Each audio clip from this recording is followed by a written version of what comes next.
Oh Tuhan. Ya, kalau punya uang setiap 10.000 misalkan anak-anak dikasih bekal sama orang tua pakai beli nasi biar bisa kalau bawa nasi dan beli nasi 5.000 misalkan. Es berapa bisa nabung berapa?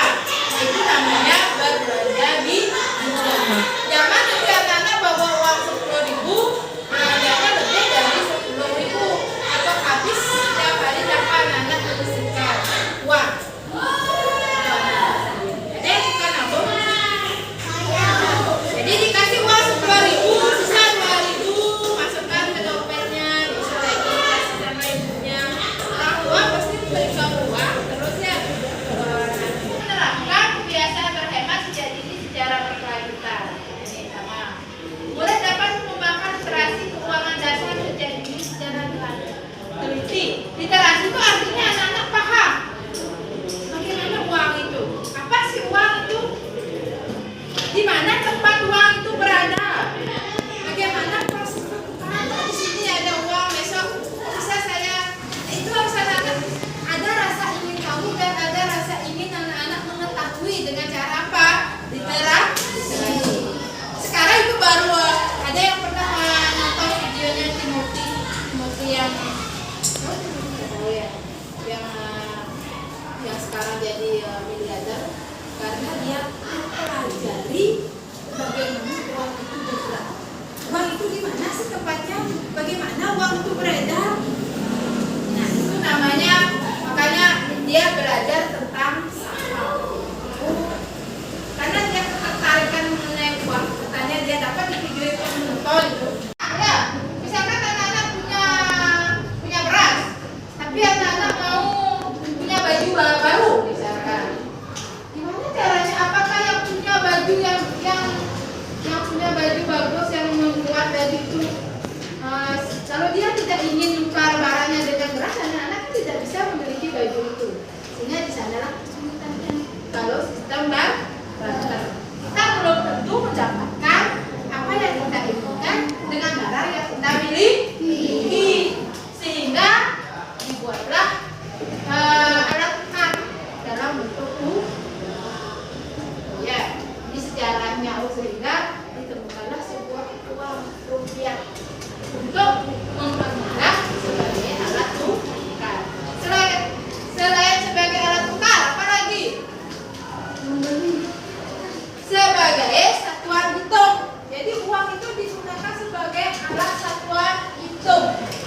Misalkan kata gambar ya, ada pensil harganya 5.000, buku harganya 10.000. Sehingga uang itu bisa digunakan sebagai alat ukur. Misalkan kalau buku paket yang besarnya ini seberapa bisa anak jual? Seberapa bisa dihargai? Dihargai misalkan 20.000. Itulah artinya sebagai satuan hitung. Bisa bedakan sebagai alat tukar dengan sebagai satuan hitung. Misalkan anak-anak mau beli pulpen 2, buku 1. Pulpen ini harganya berapa? 3.000. Ini 3.000, bukunya 5.000. Sehingga totalnya berapa? 16.000. Itulah yang digunakan. Artinya uang digunakan sebagai satuan hitung. Jadi anak-anak harus membayar dengan uang sejumlah 16.000 rupiah. Kalau anak-anak punya barang misalkan beras sekian ton, itu kan tidak bisa disimpan dalam jangka panjang.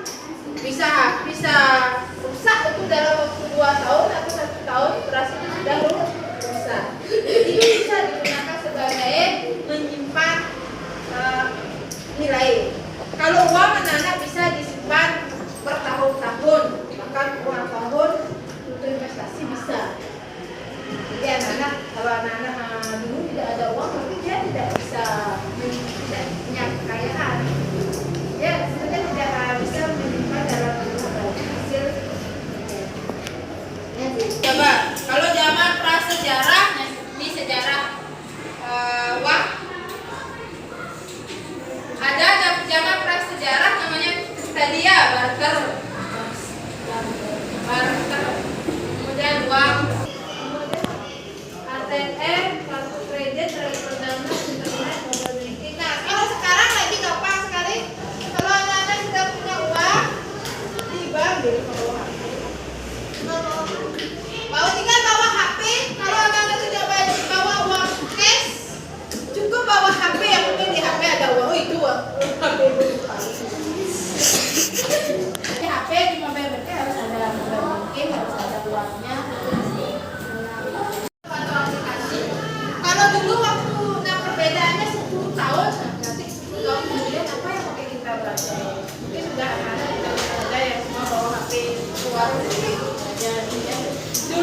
ibu SD masih menggunakan koin aja.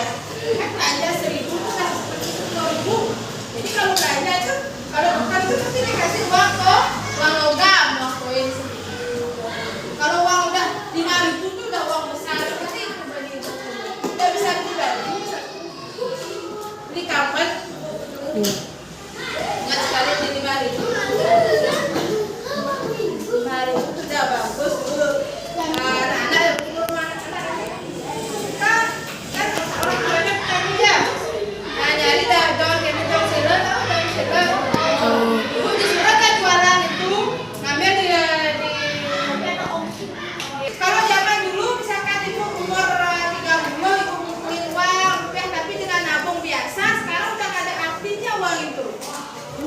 Kalau anak-anak belajar limpahnya di mana misalkan saham nilai itu namanya operasi.